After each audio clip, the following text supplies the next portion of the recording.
चलिए मंत्र पाठ। ओम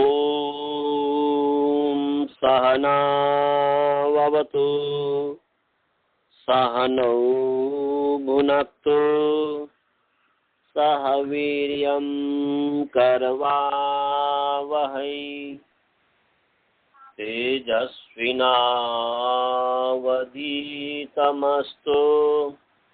मा विद्विषावहै। येन धौता गिरः पुंसां विमलैः शब्दवारिभिः तमश्चाज्ञानजं भिन्नं तस्मै पाणिनये नमः। वाक्यकारं वरुरुचिं भाष्यकारं पतञ्जलिं पाणिनि सूत्रकारं च प्रणतोऽस्मि मुनित्रयम्। ओम शांति शांति शांति। सभी को सादर नमस्ते। नमस्ते ऑल ऑफ यू। ईश्वर की कृपा से, परब्रह्म की कृपा से हम कक्षा आरंभ कर रहे हैं। कल मैं कहीं बाहर चला गया था, इसलिए मैं नहीं पढ़ा पाया, इसलिए क्षमा चाहता हूं मैं। अब आगे हमारा जो प्रसंग चल रहा था चेता की सिद्धि, और निवेदन है किसी का म्यूट खुला हुआ है तो please mute your Skype. Skype को म्यूट कर लीजिए, किसी का म्यूट मतलब खुला हुआ है। हाँ, तो चेता की सिद्धि चल रही थी। चेता का अर्थ है चुनने वाला। चेता का क्या अर्थ है जी? हाँ, चुनने वाला। और चे धातु है चे चयने। ये धातु जो है स्वादिगण की धातु है, अनुदात्त धातु है, इसलिए अनिक है, ये ध्यान रखना है। और इत है चाचा जो य की संज्ञा, इसलिए इत है, इसलिए उभयपदी है। ची धातु अनुबंध लोप कीजिए य हलंत्यम से, इसके इत संज्ञा य की, उपदेशे अंत्यम हलित स्यात्, और तस्य लोपादर्शनम लोप तस्य तो लोप स्यात् तसक्त दर्शनम लोप संयम स्यात् यद भूतवान और दर्शनम तत् लोप संयम भवति। तो ची हो गया। अब ची की जो है धातु संज्ञा है भूवादयो धातव से धातु संज्ञा है। धातु संज्ञा होने से धातु का अधिकार चला। उस धातु के अधिकार में नूल त्रिचौ प्रत्यय परश्च, उसका भी अधिकार है। इसलिए धातु हो परौ नूल त्रिचौ प्रत्यय भवतः।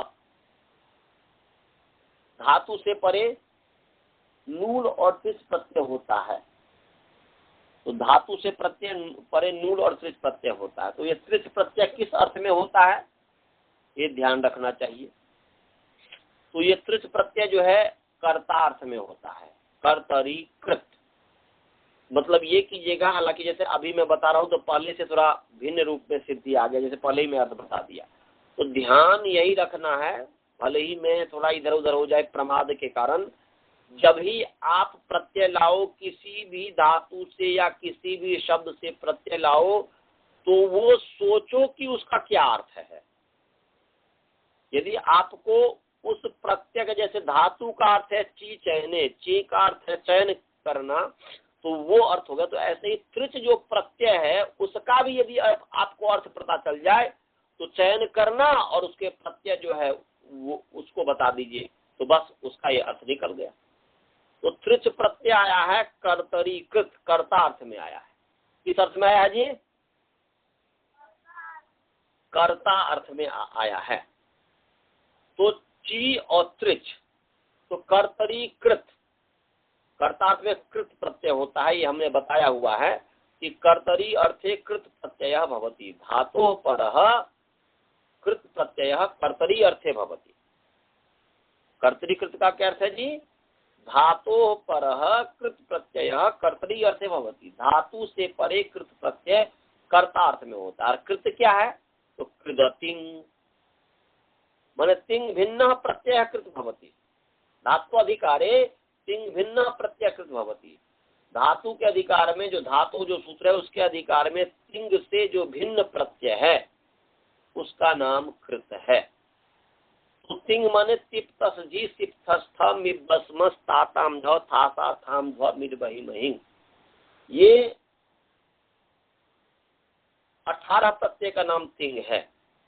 उससे भिन्न जो हो गया तो उससे भिन्न जैसे त्रिच है, नूल है, ये सब अचो यत है, ये सब है, उससे भिन्न से कृत हो गया। तो त्रिच प्रत्यय कृत है। समझ में आ रहा है श्रवण जी, बालबोध जी सबको? तो ये त्रिच प्रत्यय तिंग से भिन्न है। त्रिच प्रत्यय क्या है जी?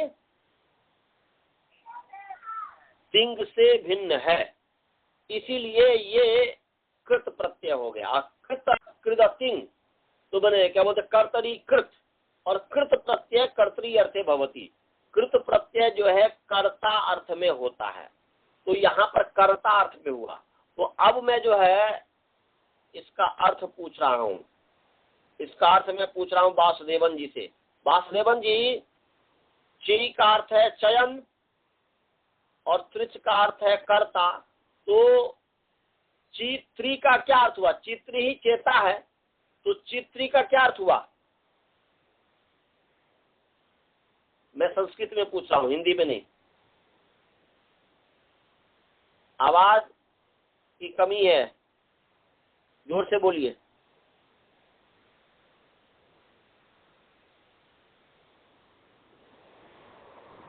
अब बोलिए।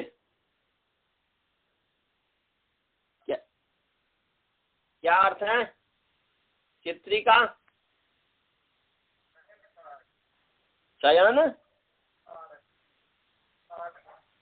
चयन कारक या चयन करता। स्वयं चयन करता करता ही है। चयन कारक या चयन करता।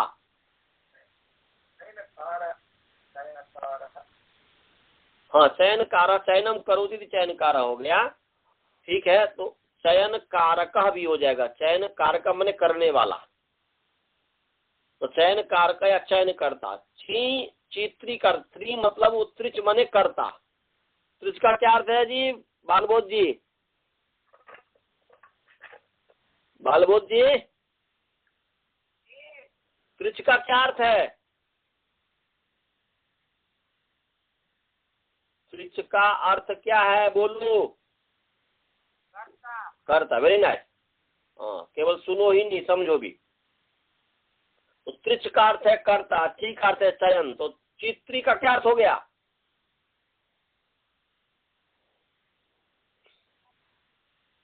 ची का अर्थ है चयन और त्रिच का अर्थ है कर्ता, तो क्या अर्थ हो गया? वेरी नाइस, चयन करता। ये चित्री का अर्थ है।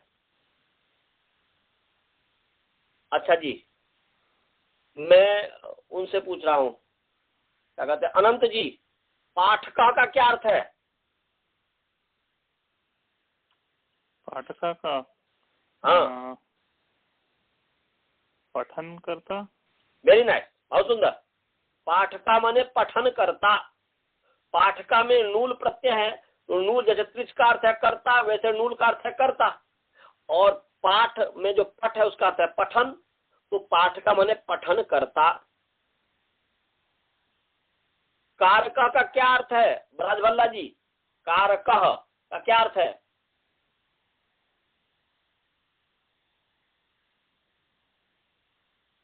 बोलिए, कारका का क्या अर्थ है? ने क्री माने करना, करण। क्री माने करण, करण करता, करण करता। क्या कहेंगे? हाँ, करण माने करना। यहाँ पर लिट प्रत्यय जो है करण माने करना, कर्णम, तो करण करता। चलिए जी, ये स्वाति जी बोलेगी हारका का क्या अर्थ है? वेरी नाइस, हरण करता, बहुत सुंदर। तो ये ऐसे ही अर्थ किया जाता है जब भी, माने प्रकृति का भी अपना अर्थ है, प्रत्यय का भी अपना अर्थ है, और वह प्रकृति प्रत्यय दोनों मिलकर के फिर जो अर्थ बताता है वो उस शब्द का अर्थ होता है। इस चीज को ध्यान में रखना है। बहुत अच्छा, आप लोगों ने मतलब अच्छा से समझा। तो आइए अब प्रसंग में आते हैं। तो चित्री का मतलब चयन करता, तो ची से त्रिच हुआ, त्रिच जो है कर्तरी, कर्तरी कृत, कृत क्या है? कृदतिंग, तिंग भिन्न प्रत्यय कृत भवती, तिंग से भिन्न प्रत्यय जो है कृत होता है, तो कर्तार्थ में है। अब चलिए जी, त्रिच को मान करके ची की जो है अंग संज्ञा हो गई, यस्मात् प्रत्यय विधि सदादि प्रत्यंगम से, और अंग संज्ञा मन यस्मात् धातु प्रातिपदिकात् वा प्रत्यय विधीयते तस्मिन् प्रत्यय परतः तदादे अंगम भवति। जिस धातु या प्रातिपदिक से प्रत्यय का विधान किया जाता है उस प्रत्यय के परे रहते तदादि की अंग संज्ञा होती है। तो यहाँ पर ची धातु से त्रिच प्रत्यय का विधान किया गया है, इसलिए उस त्रिच प्रत्यय के प्रति तदादि जो ची है इसकी अंग संज्ञा हो गई। अंग संज्ञा होने से अंगस्य का अधिकार चला। अंगस्य के अधिकार में आर धातु का शेर वलादे से वलादी माने क्या बोलते हैं कि अंग संबंधी न आर धातु कस्य आद्यवयव इड भवति। अंग के संबंधी जो आर धातुक है उस के स्थान पर इत आगम होता है, आद्यवयव इत आगम होता है। तो आर धातु क्या है? आर धातुकम शेष, तिंशित सार्धातुकम, तिंशित प्रत्यय सार्धातुकम भवति, और तिंशित भिन्न प्रत्यय आर्धातुकम भवति। शेष माने बचा हुआ, तो तिंशित से भिन्न, तो ये न तिंग है न शीत है, त्रिच है, तो इसलिए आर्धातुक है, तो इसलिए आर्धातुक से इत आगम प्राप्त हुआ। परंतु ये चीन धातु अनुदात्त है, हमने शुरू में ही बताया था, स्वादिगण की और अनुदात, इसलिए एकाच उपदेश अनुदात्ता, उपदेश में एकाच अनुदात है, उससे परे वलादी आर्ध धातु को इटागम नहीं होता है, तो इटागम निषेध हो गया। अब त्रि को मान करके फिर ची की अंग संज्ञा है, यस्मात् प्रत्यय विदेशा प्रत्यंगम से, अंग संज्ञा होने से अंगस्य का अधिकार चला, और अंगस्य का अधिकार में सार धातु का धातु का योग, फिर सार धातु के आर्ध धातु जब प्रत्यय पड़ता इगंतस अंगस अंतस स्थाने गुण, तो यहाँ पर जो है ई को ए हो गया, मान गुण क्या है? अदेंग गुण, इको गुण वृद्धि किसके स्थान पर? तो इक के स्थान पर होगा, अंतिम के स्थान पर इको गुण वृद्धि परिभाषा भी उपस्थिति हो गई, ये उपस्थिति होगी। फिर स्थानांतरतम प्रसंगे सती सदृशतम आदेश, इसलिए स्थान यहाँ पर जो है ई का जो स्थान इत्युसालभ्या है, और इसमें जो है गुण में अ कहा अको विसन्य कंठ्या, एक अर्थ है एदो कंठ तालभ्यो, और ओ का है ओदो तो कंठ्योष्ठ्यो, इसलिए यहाँ पर स्थानांतरतम से जो है ई को जो है ए हो गया, इसलिए चेत्री बन गया। अब चेत्री होने से क्या हो गया? कृदंत है ही, इसलिए कृत सहित समासास्त्र से कृदंत से तिंग प्रत्यय कृत है, इसलिए कृत होने से कृत सहित समासास्त्र, कृदंत तदितांत और समास की प्रातिपदिक संज्ञा होती है, इसलिए प्रातिपदिक संज्ञा हुई, और प्रातिपदिक संज्ञा होने से स्वाद की उत्पत्ति हो गई। वो अब मैं नहीं बोलूंगा, बहुत बार मैं बोल दिया हुआ हूँ, यदि नहीं आएगा तो फिर सु की उत्पत्ति आनी चाहिए, तो चेत्री सु हो गया। अब पूर्ववत जो है सु का अनुबंध क्या बोलते सु की उत्पत्ति हुई, और सु का जो अनुबंध लोप कर दीजिए स हो गया, चेत्री स हो गया। अब स को मान करके चेत्री की अंग संज्ञा है, क्या कहते हैं कि यस्मात् प्रत्यय विधि प्रत्यंगम, और अंग संज्ञा होने से अंगस्य का अधिकार चला, और अंगस्य के अधिकार में जो है रीदुसनस पुरुदंसो नेसाम च, ये जो 7194 नंबर सूत्र है, तो इसे क्या मतलब ऋकारांतस्य अंगस्य, उषनसंतस्य अंगस्य, पुरुदंसंतस्य अंगस्य, अनेह संतस्य अंगस्य स्थाने अनंग भवति। सामान्य अर्थ ये हुआ, तो इस पूरे के स्थान पर होने लग गया, तो बोल रहे अलोन्त्यस्य स्थान सचिव निर्दिष्ट स्थान यो आदेश उच्यते सो अंततल स्थाने भवति, तो अंतिमल के स्थान पर, तो री के स्थान पर हो गया। तो फिर कह रहा है प्राप्त हुआ, तो फिर अनेकाल से सर्वस्य कहता है कि अनेकाल से स्थान सचिव निर्दिष्ट स्थाने यो आदेश अनेकाल सित, माने अनेक यो अनेकाल आदेश सिच्च आदेश, माने अनेकाल सिच्च आदेश सर्वस्य स्थाने भवति। अनेक अल और जो सित जो आदेश है वो सबके स्थान पर होता है। अनेकाल जो देखना है इत संज्ञा करने के बाद जो बच जाए उसमें देखना है अनेक अल है कि एक अल है, अनेक वर्ण है कि एक वर्ण है। तो ये अनंग आदेश कर रहा है, ये अनंग आदेश कर रहा है। तो अब जो है अनंग आदेश, तो अनंग में न की संज्ञा कर देंगे, उसका लोप हो जाएगा, और अनंग में न की भी संज्ञा कर देंगे उपदेश जन से, फिर लोप हो जाएगा, तो अन बच गया। अब अन जो है अनेक अल है कि एक अल है, ये मैं पूछ रहा हूं मनीष से। मनीष ये बताओ, अनंग में न की संज्ञा हो जाएगी हलंत्यम से, अ की संज्ञा हो जाएगी उपदेश जन से, फिर उसका लोप भी हो जाएगा, तो अन बच गया। तो बताओ अन अनेक अल है कि एक अल है? अल माने समझते हो ना, वर्ण, अयुन के अ से लेकर के हल के ल तक पूरे स्वर और व्यंजन। तो अन अनेक अल है कि एक अल है? मनीष बोलेगा। हाँ जी, अनेक अल है। बहुत सुंदर, बहुत अच्छा, उन्होंने अच्छा बोला। परंतु आप दूर बनारस में हो, वो आप बनारस से बोल रहे हो, सुनाई नहीं मुझे दे रहा, थोड़ा सा सुनाई दिया मुझे। अनेक अल, समझ गए? ठीक इन्होंने कहा मनीष जी ने, धन्यवाद, थैंक यू। तो ये माने इस संज्ञा करने के बाद जो बच जाए उसमें अनेक काल या एक काल देखना है। तो अनेक है माने एक से अधिक है, वो अनेक है, इसमें दो है, इस संज्ञा करने के बाद दो बच जाता है, एक अ बचता है, एक न हलंत बचता है, इसलिए अनेक हो गया। तो अनेक काल से सर्वस्व कहता कि सम के स्थान पर हो, क्षेत्रीय पूरे समुदाय के स्थान पर हो, तो इस पर फिर जो है निच्च कहता है। निच्च हमने पढ़ा दिया है ना जी, नहीं पढ़ाया है? हाँ पढ़ा दिया तो, सर। हाँ तो स्थान षष्ठी निर्दिष्ट स्थाने यह गिद आदेश गित आदेश स अंत स्थाने भवती, वह जो है आदेश अंतिमल के स्थान पर होता है, तो अंतिमल री है उसके स्थान पर हो जाएगा। इसलिए री दूसरे कुदम सोने शाम का अर्थ हो गया रिकारांता नाम अंगा नाम उषण संतस्य अंगस्य पुरुदंश संतस्य अंगस्य अनेह संतस्य च अंगस्य अंतस अलह स्थाने अनंग भवति। रिकारांता नाम हम सब बहुवचन इसलिए करते हैं कि रिकारांत बहुत सारे शब्द हो जाएंगे, परंतु पुरुदंश जो हो गया वो, या पुरुदंश, वैसे मैंने कहा कि पुरुदंश भी बहुत सारे हो गए, दशंता नाम भी कर देंगे। जाति या जाति में एक वचन कर दिए, मैंने रिकारांतस्य अंगस्य सबके साथ भी जोड़ सकते हैं, या सब के मैंने सब अंगस्य का विशेषण है, इसलिए अंतिम में अंगस जोड़ दीजिए। आपको जैसी सुविधा हो उसके आधार पर आप अर्थ कर लीजिए। रिकारांतस्य उषण संतस्य पुरदंश संतस्य अनेह संतस्य च अंगस्य अंतस्य अलह स्थाने अनंग आदेश भवति संबुद्धि भिन्ने सौ परतः। समुद्र की अनुवृत्ति आ रही है, अनंग सौ की अनुवृत्ति आ रही है, इसलिए असंबुद्ध सौ परतः माने संबुद्धि भिन्ने सौ परतः। संबुद्धि भिन्न सुपरे हो तो अनंग आदेश। तो संबुद्धि क्या है भी आपको हमने बता दिया था कि एक वचनम संबुद्धि, एक वचन संबुद्धि माने सामंत्रितम हमने बताया था कि संबोधने या प्रथमा तत् आमंत्रितम भवति, उसका नाम आमंत्रित है। और आमंत्रितम बोल रहे हैं कि प्रथमा का नाम आमंत्रित है, सुऔजस का नाम, संबोधन में जो सुऔजस है इसका नाम आमंत्रित है।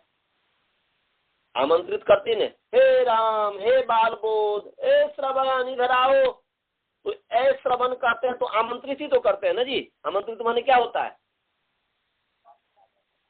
आमंत्रित माने क्या होता है जी? पुकारना, बुलाना। आमंत्रित माने बुलाना। आमंत्रण किसी को देते हैं तो क्या करते हैं? आमंत्रित करना। तो आमंत्रित दूसरे शब्द बोलो ना, वही शब्द बोल दिया। मैं आपको आमंत्रित करता हूं अपने घर में, इसका मतलब क्या हुआ? बुलाता हूं। हाँ, और मैं आपको निमंत्रित करता हूं घर में, इसका मतलब क्या हुआ? बुलाना। तो दोनों में भेद क्या है? आमंत्रित आमंत्रण में और निमंत्रण में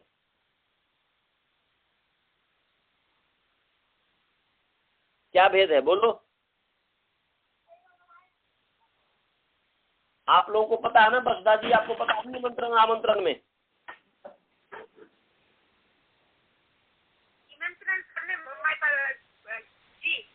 निमंत्रण माने निश्चित रूपेण आह्वानम,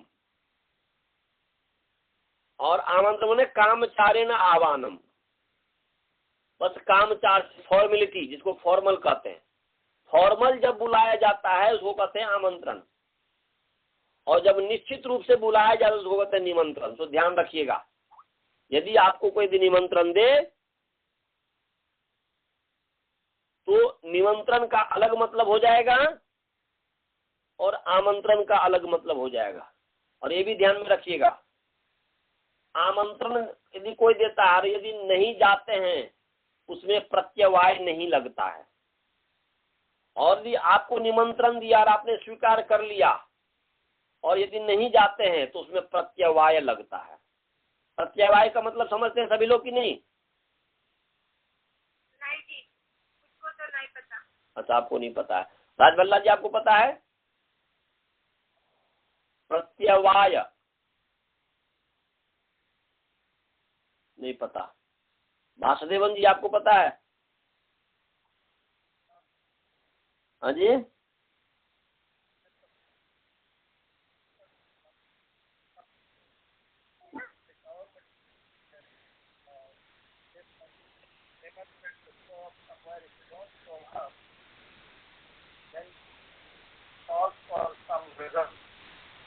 प्रत्यवाय का मतलब मैं पूछ रहा हूँ। आप बोलिए जी, प्रत्यवाय का क्या अर्थ है अनंत जी? उसका पाप लगेगा आचार्य जी। हाँ, प्रत्यवाय माने पाप। प्रत्यवाय का मतलब है पाप। वो स्वाति जी कट गई शायद, लग रहा है स्वाति जी कट, म्यूट कर दीजिए। प्रत्यवाय का मतलब है पाप। प्रत्यवाय का मतलब क्या है जी?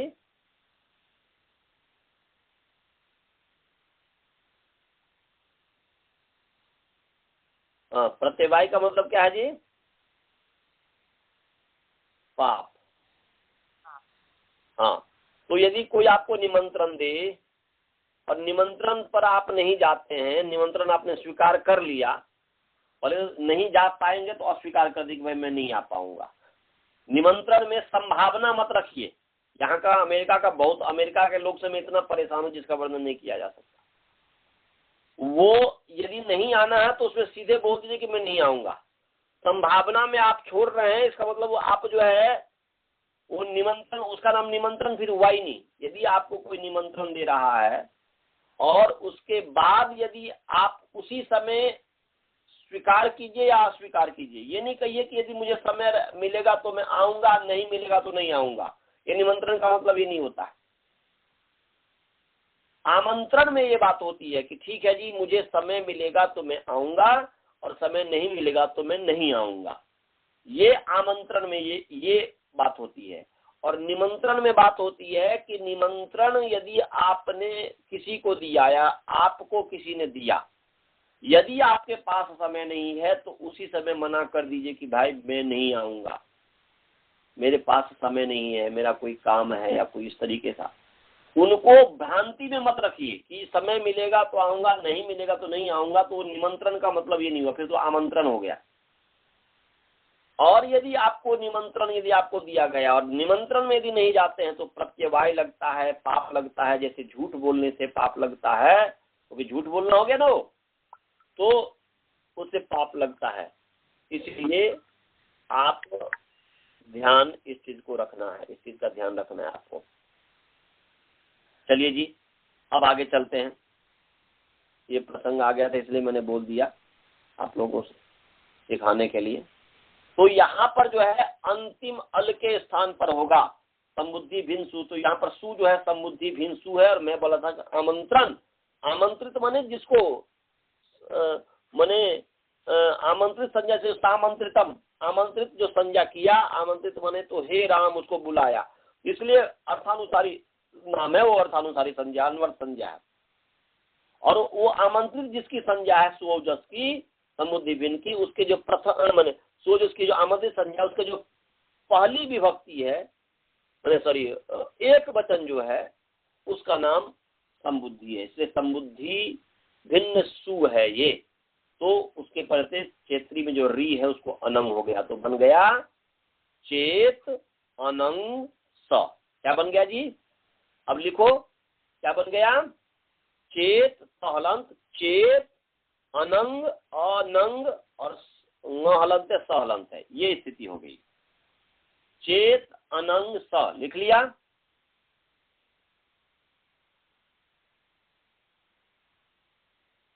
लिखा? सभी ने लिख लिया? स्थिति लिख लिया? बालबोध लिखा? चेत क्या लिखे हो? स, वेरी नाइस, सहलंत।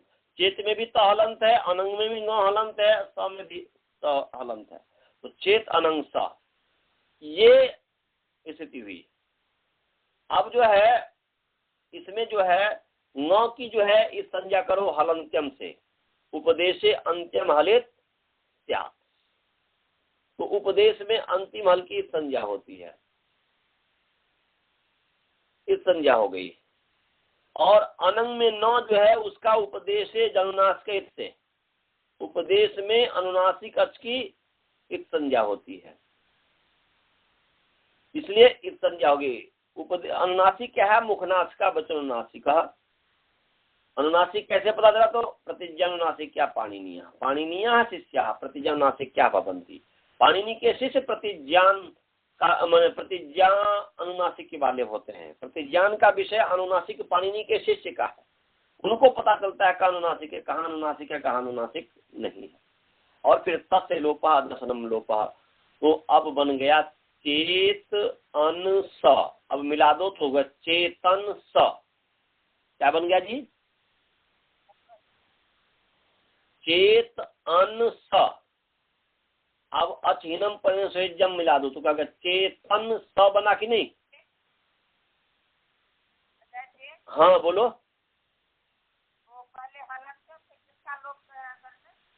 अनंग में न की हलंतन से संज्ञा करोगी कि नहीं? लोग थोड़े करेंगे, इस संज्ञा करेंगे। अनंग जो आदेश किया, री के स्थान पर जो अनंग आदेश किया, वो अनंग में जो न है वो हलंतम से उपदेश में अंतिम हल है कि नहीं हो? तो इसलिए उसकी संज्ञा हुई कि नहीं? इस संज्ञा हो गई। और फिर जो है न में नकारोत्तरवर्ती जो आकार है उसकी उपदेशे जनुनासिक से संज्ञा हुई। समझ गए? इस संज्ञा हुई। अब जो है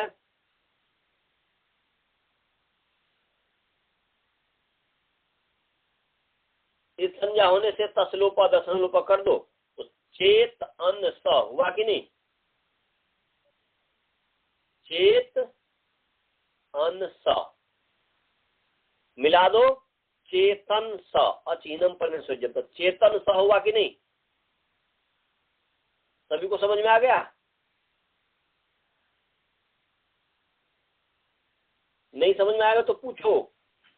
चेतन स बालबो क्या बोलते हैं कि समझ में आया? अब श्रवण, मनीष आपको सबको समझ में आ गया? गुरुकुल वाले को? चलिए जी। और आपके स्काइप वाले को सभी को समझ में आ गया? अच्छा, स्वाति जी भी आ गई। और ये अनंत जी आपको समझ में आया? आ गया आचार्य जी। हाँ, तो चेतन स हो गया। अब स को मान करके चेतन की अंग संज्ञा है, स को मान करके चेतन की अंग संज्ञा है कि यस्मात् प्रत्यय विधिता प्रत्यंगम, अंग संज्ञा जिस धातु या प्रातिपदिक से। तो चेतन प्रातिपदिक है कि नहीं? चेतन प्रातिपदिक है कि नहीं जी? प्रातिपदिक है ना जी। किससे प्रातिपदिक संज्ञा हुई है? बहुत सुंदर, बहुत धन्यवाद, बहुत अच्छा लगा। कृत तदित समासास्थ, इसे प्रातिपदिक संज्ञा हुई। तो प्रातिपदिक है, इसे चेतन प्रातिपदिक से सुप्रत्यय का विधान किया गया है कि नहीं? क्षेत्री है, री कोई अनंग हुआ तो चेतन तो क्षेत्र ही रहा। तो ये चेतन से सुप्रत्यय का विधान किया गया है। उस प्रत्यय के परे तदादि बने चेत, तो चे माने चेत्री जो है वह माने क्या बोलते कि वह आदि अवयव है जिसका। तो चेतन जिसका आदि अवयव, अपने का आदि अवयव है, इसलिए तदादि की अंग संज्ञा हो गई। और अंग संज्ञा होने से अंगस्य का अधिकार चला, और अंगस्य के अधिकार में अप त्रिन त्रिच स्वस्त्री नप्त्री नेस्त्री त्वष्ट्री क्षत्री होत्री पोत्री प्रशास्त्रीणाम। इससे दीर्घ होता है। इस सूत्र को निकालिए, इस सूत्र को निकालिए। ये छठा अध्याय चतुर्थ पाद 11वां सूत्र है। छठा अध्याय चतुर्थ पाद का 11वां सूत्र है। निकालिए सभी जी। गुरुकुल में सभी निकाल लिए जी। हाँ, अप त्रिन त्रिच स्वस्त्री नप्त्री नेष्ट्री त्वष्ट्री क्षत्री होत्री पुत्री प्रशास स्त्रीणाम। फिर मैं एक बार बोल रहा हूँ, अप त्रिन त्रिच स्वस्त्री नप्त्री नेष्ट्री त्वष्ट्री क्षत्री होत्री पुत्री प्रशास स्त्रीणाम। उच्चारण सभी को समझ में आ गया। अब समास, अप च त्रिन च त्रिच च स्वस्त्रीश्च स्वस्त्री च नप्त्री च या स्वस्त्री नहीं होकर के स्वसा च, क्या करेंगे जी? अप च त्रिन च त्रिच च स्वसा च नप्ता च नेष्टा च त्वष्टा च क्षता च होता च पोता च प्रशास्ता च इति अप त्रिन त्रिच स्वस्त्री नप्त्री नेष्टि त्वस्त्री क्षत्री होत्री पोत्री प्रशास तारः तेषाम अप त्रिन त्रिच स्वस्त्री नप्त्री नेष्टि त्वस्त्री क्षत्री होत्री पोत्री प्रशास स्त्रीणाम। ये होगा। समझ में आया सभी को समास? फिर एक बार मैं बोल रहा हूं, अप च त्रिन च त्रिच च। इसमें तो कोई बहुत बड़ी चीज नहीं है, पर जो स्वस्त्री है, शायद मैं स्वस्त्री च मैं बता दिया था पहले पाठ में, परंतु वो गलत है, वो प्रमाद के कारण गलत है। प्रमाद ध्यान हम नहीं दे पाए। यहाँ पर स्वस्त्री जो है, क्योंकि हम तो सबको पद बना करके च च च च कर रहे हैं, तो जैसे मातृ का एक वचन क्या होगा बोलिए? माता। माता। पितृ का एक वचन क्या होगा? पिता। तो स्वस्त्री का एक वचन क्या होगा? प्रथमा व्यक्ति एक वचन स्वसा। स्वसा। और नप्त्री का प्रथमा व्यक्ति एक वचन क्या होगा? है नपता नपता। नप्त्री का नता नाती नाती जिसको कहते हैं, नप्त्री का नपता। और नेस्ट्री का क्या बनेगा? बस नेस्ट्री। अष्टाध्यायी नहीं देख रहे हो क्या? चौपट अष्टाध्यायी में देखो ना, स्वस्त्री तो स्वता, नप्त्री नपता, आ जोड़ दो ना उसमें। जैसे स्वस्त्री स्वता, सौ में आ जोड़ दिया। नप्त्री तो तो में ता जोड़ दो, आ जोड़ दो ता। नेस्टी तो में आ जोड़ दो, नेष्टा। समझ में आ रहा है कि नहीं आ रहा है जी? तो स्वस्त्री स्वता, नप्त्री नप्ता, नेष्ट्री नेष्टा, त्वष्ट्री त्वष्टा, क्षत्री क्षता, होत्री होता, पुत्री पोता, प्रशास्त्री प्रशास्ता। समझ में आया सभी को? आ गया सर। स्काइप में सभी को समझ में आया जी? राजभल्ला जी आपको समझ में आया? हाँ, बहुत ही सरल है। गुरुकुल में सभी को समझ में आया? और बस इधर ऐसे ही समास कर दो, अप च त्रिन च त्रिच च स्वसा च नपता च नेष्टा च त्वष्टा च क्षता च होता च पोता च प्रशास्ता च इति नप्त्री अप त्रिन त्रिच स्वस्त्री नप्त्री नेस्त्री त्वस्त्री क्षत्री होत्री पुत्री प्रशास्तार। प्रशास्ता प्रशास्तारो प्रशास्तार तो प्रशास्तार तेषाम अप त्रिन त्रिच स्वस्त्री नप्त्री नेस्त्री त्वस्त्री क्षत्री होत्री पुत्री प्रशास्त्रीणाम। ये इतरेतर योग द्वंद्व समास हो गया। सभी को समझ में आ गया? समास सभी को समझ में आया? आगे आ जाओ। हाँ, अब आगे इसमें जो षष्ठी व्यक्ति है और अंगस्य की अनुवृत्ति आ रही है, किसकी अनुवृत्ति आ रही है? अंगस्य की अनुवृत्ति आ रही है। और साथ साथ जो है सर्वनाम स्थाने संबुद्ध है ना जी, तो सर्वनाम स्थाने असंबुद्ध की अनुवृत्ति आ रही है। दूसरा अंगस्य जो सूत्र है देखेंगे आप, अंगस्य जो सूत्र है उसके आगे है सर्वनाम स्थाने संबुद्ध, 8वां नंबर सूत्र है। सर्वनाम स्थाने संबुद्ध 8वां नंबर सूत्र है। उससे सर्वनाम स्थाने असंबुद्ध की अनुवृत्ति ले आइए। समझ गए? क्या बताया? सर्वनाम स्थाने संबुद्ध से असंबुद्ध की अनुवृत्ति ले आइए। ले आए? और छठा अध्याय तीसरा पाद का सूत्र है जिससे कि दीर्घ की अनुवृत्ति आएगी।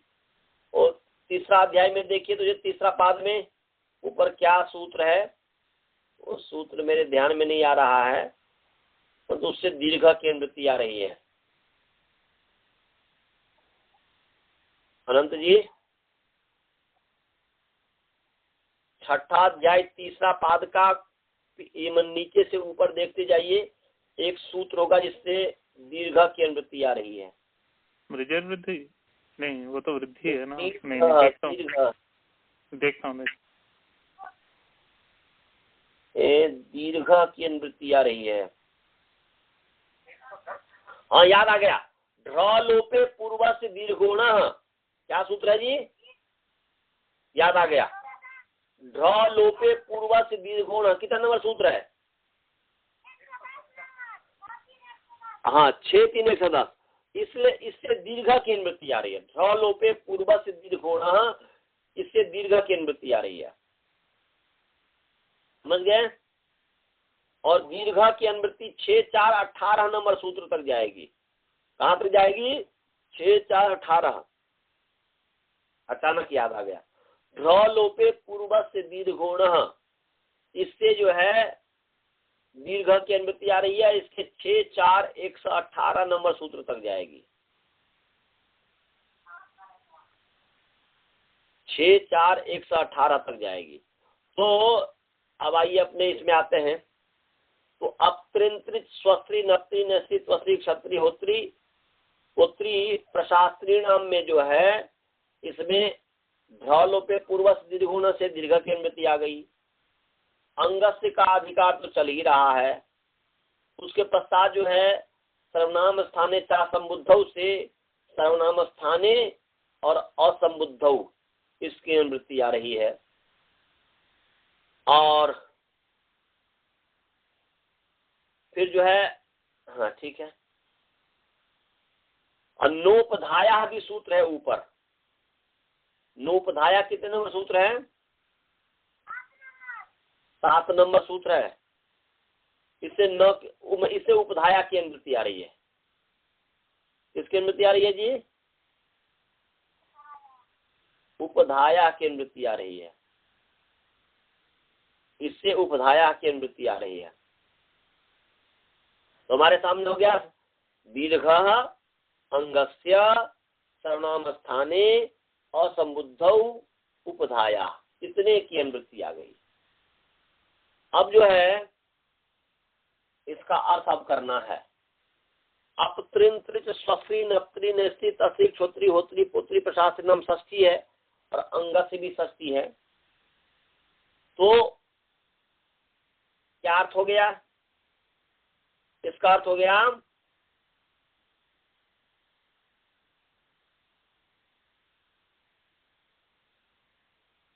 अप त्रिन त्रिच, माने अप जो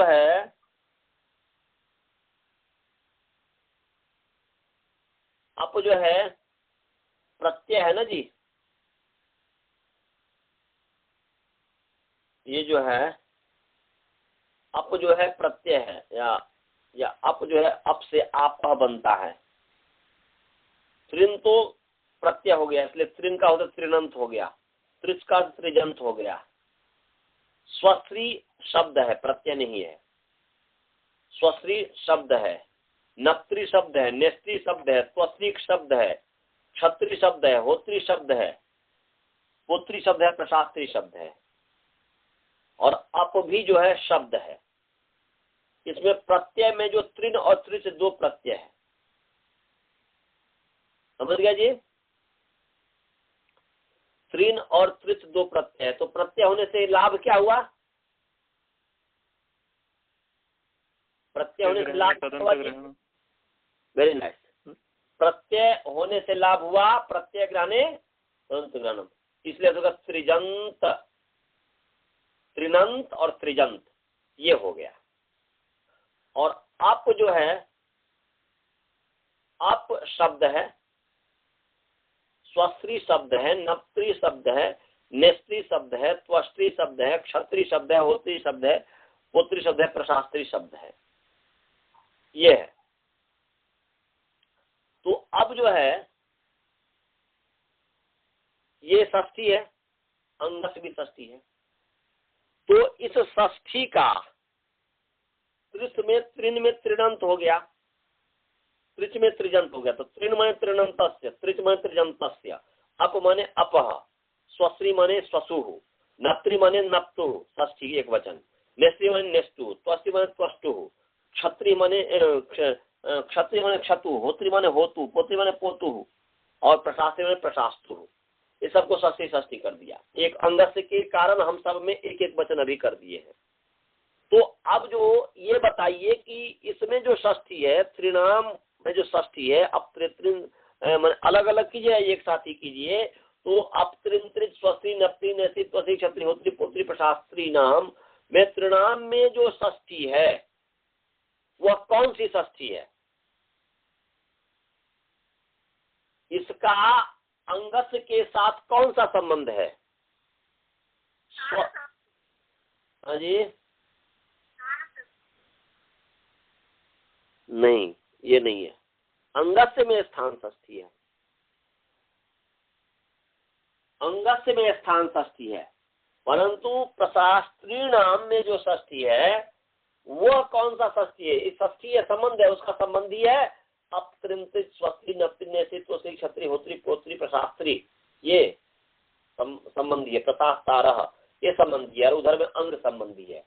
तो संबंधी तो दो के बिना तो संबंधी हो ही नहीं सकता। संबंध है, त्रिनाम में षष्ठी है। अब वह कौन सा संबंध है अंग के साथ, कौन बता सकता है? अंगांगी भाव संबंध हो सकता है क्या सर?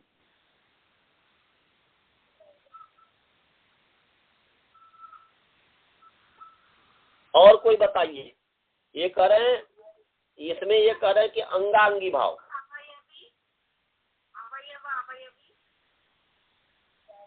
क्या बताइए? स्वश्री माने अंग जो है, स्वश्री जो अंग है, उस स्वश्री का अंग के साथ स्वश्री अंग है क्या?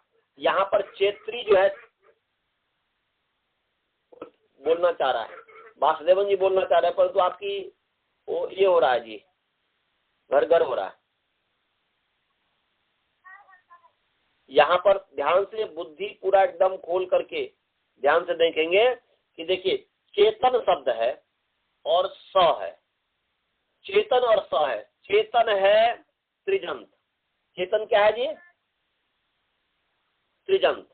तो चेतन जो है त्रिजंत है, त्रिच प्रत्यय हुआ, तो त्रिच में अंत तो तुरंत विधि हुई है उससे। अब त्रिजंत जो है वह अंग है, तो त्रिजंत जो चेतन है वही तो अंग है ना जी। बताइए वसुधा जी, यहाँ पर चेतन स से स को मान करके चेतन की अनुसंज्ञा हुई है कि नहीं हुई है? आवाज आ रही है, नहीं समझ में आ रहा। चलिए राजभल्ला जी आप बताइए, चेतन है, स को मानकर की चेतन की अंग संज्ञा हुई, तो चेतन अंग है कि नहीं? क्या चेतन अवयव है अंग का क्या?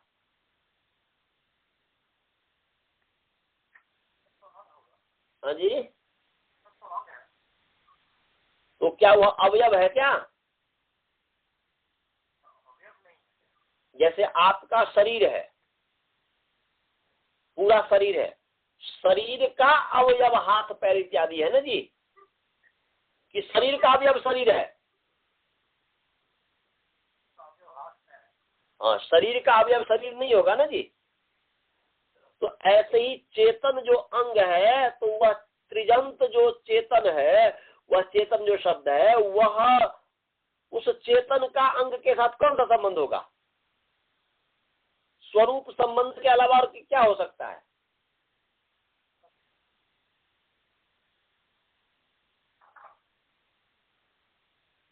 नहीं समझे? ये स्वरूप नहीं समझ में आया?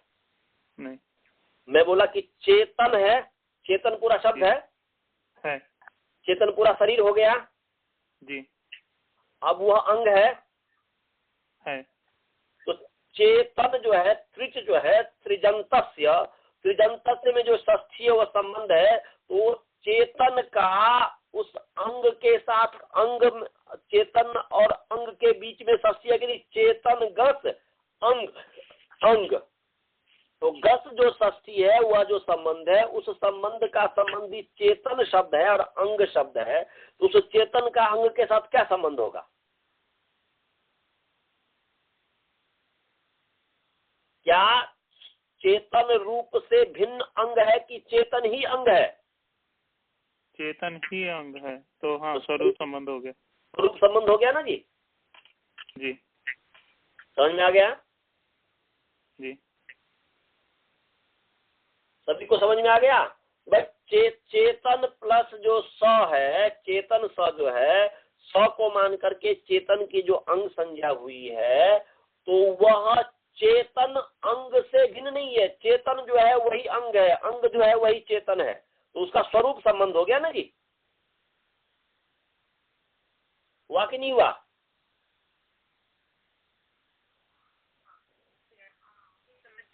हाँ, चेतन जो है वही तो अंग है। चेतन प्लस स है, चेतन जो है वही तो अंग है ना जी, कि अंग कोई दूसरा है?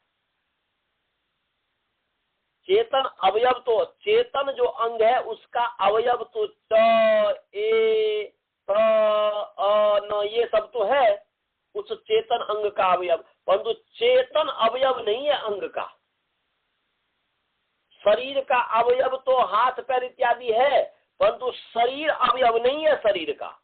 शरीर तो शरीर स्वरूप ही है, शरीर पूरा है। नहीं समझे? हाँ, चेतन ही अंग बन गया। हाँ, चेतन जो ही अंग है, क्योंकि चेतन सु को मान करके चेतन की अंग संज्ञा हुई है कि नहीं हुई है, कृदंत होने के कारण। तो कृदंत जो चेतन, देखिए कृदंत जो है यहाँ पर वही चेतन है, चेतन जो है वही अंग है।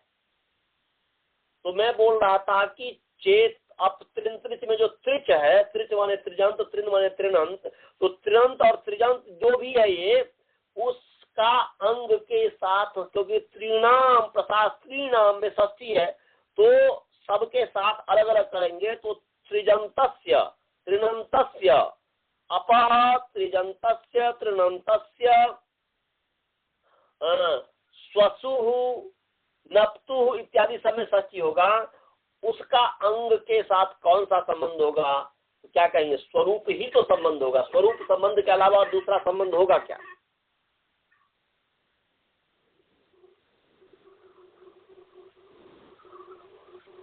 समझ गए? और यहाँ अब समझ में आ गया तो आगे चलूं? गुरुकुल वाले को समझ में आया? जी करे कि समझ में आया? बालबोध समझ में आया? श्रवण जी आपको समझ में आया? अच्छा, नहीं समझ में आया। तो बोलते क्यों नहीं है? जब बौके की तरह बोलते रहे तो प्रधानमंत्री, पूर्व प्रधानमंत्री रहते हो आप लोग। मैं बोल रहा हूं कि चेतन प्लस स, इतना समझ में आ गया है स्थिति। चेतन प्लस स, को मान करके चेतन की अंग संज्ञा है, तो चेतन की अंग संज्ञा है तो चेतन ही तो अंग है ना जी। चेतन शब्द अंग है कि चेतन से भिन्न कोई अंग है? तो मैं बोला कि चेतन और अंग में क्या संबंध है? स्वरूप संबंध है, अभेद संबंध है।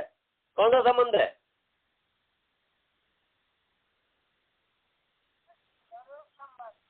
अच्छा बोलो, एक और दूसरा संबंध। स्वरूप संबंध है, अभेद संबंध है। स्वरूप अभेद एक ही चीज हुआ। अब यहां पर मैं बोलूं कि श्रवण ये नाम है। श्रवण क्या है जी? और श्रवण जिसका नाम है वो अर्थ है, शरीर है। अब बताओ, श्रवण नाम का उस नामी के साथ कौन सा संबंध है? नहीं, अभेद संबंध वहां पर है, स्वरूप संबंध नहीं, अभेद है। माने दोनों में नाम और नामी, नाम अलग है, नामी अलग है, परंतु वहां पर अभेद मान करके काम करते हैं। तो यहाँ पर जो है चेतन शब्द और अंग दोनों एक ही है, दोनों में भेद नहीं है, इसलिए अभेद संबंध हो गया, स्वरूप संबंध हो गया। अब समझ में आया क्या? अभी भी नहीं समझ में आया? हाँ जी,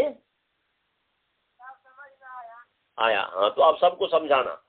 अब जो है इसके ऊपर चिंतन करते हैं, जिनको अनंत जी ने कहा था कि अंगाअंगी भाव, अंगाअंगी भाव, इस पर चिंतन कीजिए। अंग का जो वहां पर अंगाअंगी भाव ये होता है कि अंगाअंगी और अवयव अवयवी भाव एक ही चीज है। यहाँ पर जो अंग संज्ञा की जो बात है, जिसकी अंग संज्ञा हुई है वह अंग है, और उस अंग के अंगी की बने, अंग बने शरीर, एक जो अंगी है पूरा शरीर, उसका अंग है हाथ पैर इत्यादि। तो वहां पर अंगाअंगी भाव, तो अवयव अवयवी भाव को ही तो अंगाअंगी भाव कहेंगे ना जी, अनंत जी। जी अच्छा जी।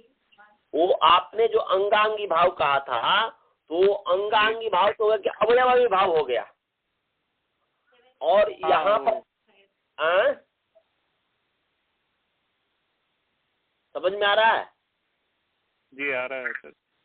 और यदि आप इसको कहें कि अंगाअंगी भाव, तो ये अंग जो चेतन अंग है, उस अंग का अंगी क्या है? अंग अस्ति यस्य, जिसका अंग है, जिसका अंग है, किसका अंग है? ये चेतन अंग किसका है? वो इस तरीके से यहाँ पर नहीं होगा। चेतन ही अंग, चेतन ही स्वयं अपने आप में अंग है, चेतन ही स्वयं अपने आप में अंग है। अंग का अर्थ यहाँ पर पार्ट नहीं, अंग संज्ञा है। इसलिए अंगाअंगी भाव तो वहाँ दूसरा ये नहीं, यहाँ नहीं होगा। वह स्वरूप अभेद संबंध के अलावा दूसरा नहीं हो सकता। यदि और कोई हो विशेष तो उस पर आप लोग विचार करके हमें बताएंगे। हमें तो यही समझ में आ रहा है, अभेद समझ में आ रहा है, स्वरूप समझ में आ रहा है। तो अब आगे चलते हैं। अब जो है इतना हमें समझ में आ गया कि अपत्रिंत्रिच स्वस्त्री नप्त्री नेत्री त्वस्त्री क्षत्री होत्री पुत्री प्रशास्त्री नाम में जो षष्ठी है, संबंध है, वह है स्वरूप संबंध है, अभेद संबंध है। किसके साथ? इसमें जो षष्ठी संबंध का जो संबंध का संबंधी क्या है जी? संबंध का संबंधी क्या है? कौन बोलेगा? कोई भी बोल सकता है। संबंध का संबंधी क्या है?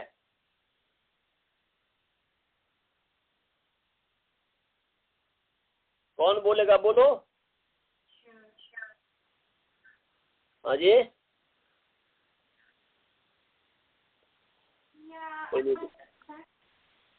हाँ जी बोलो, क्या बोल रहे हैं?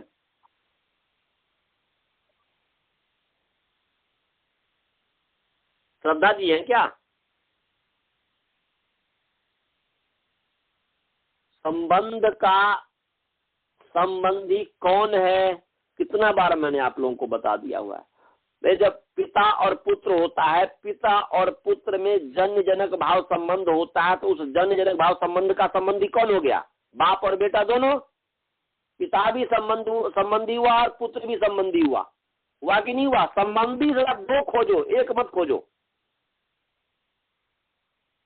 संबंध दो में होता है। संबंध की व्याख्या मैंने शुरू में ही बताया होता है। संबंधो ही संबंधी द्वय भिन्नत्वे सती द्विष्ठत्वे सती आश्रयतया विशिष्ट बुद्धि नियामकत्वम इति संबंधत्वम।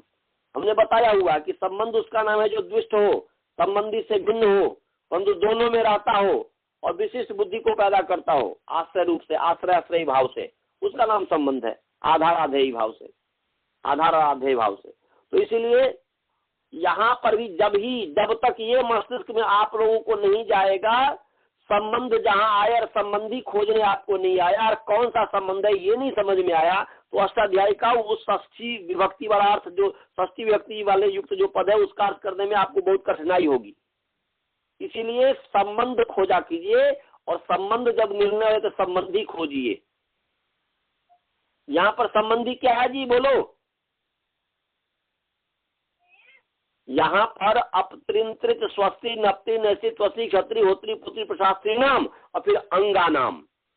अब इसमें दोनों में संबंधी कौन है?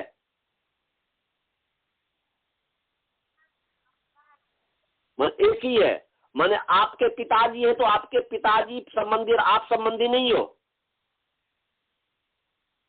दो संबंधी होता है, एक अपत्रिंत्रित स्वस्त्री नप्ति नेस्ती त्वसी क्षत्रि होत्री पुत्री प्रशास्त्री, एक ये संबंधी है और दूसरा अंग संबंधी है। और इस दोनों संबंधी का संबंध है स्वरूप।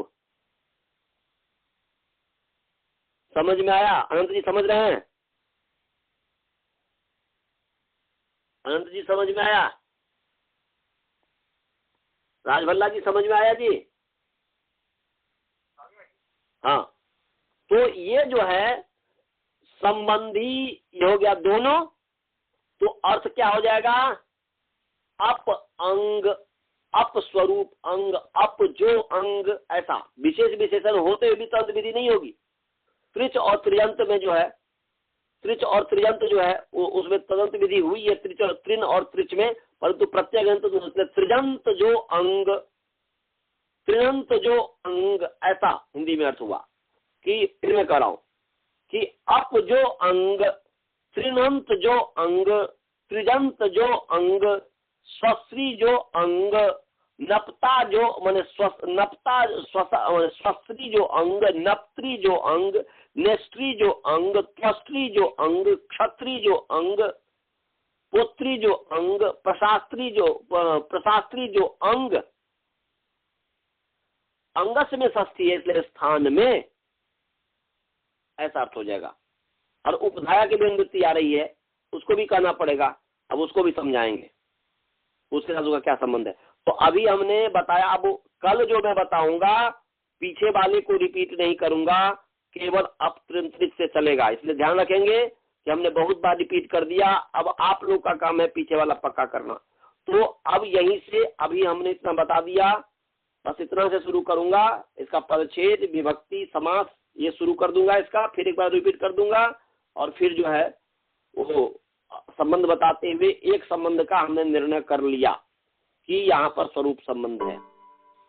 अब उसके आगे जो है हम उपधाया में जो षष्ठी है उसके साथ मतलब जो है ये करेंगे।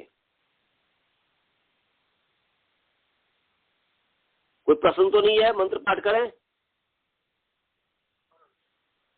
ओम पूर्णमदः पूर्णमिदं पूर्णात् पूर्णमुदच्यते पूर्णस्य पूर्णमादाय पूर्णमेवावशिष्यते। ओम शांति शांति। नमस्ते नमस्ते, सभी को सादर नमस्ते।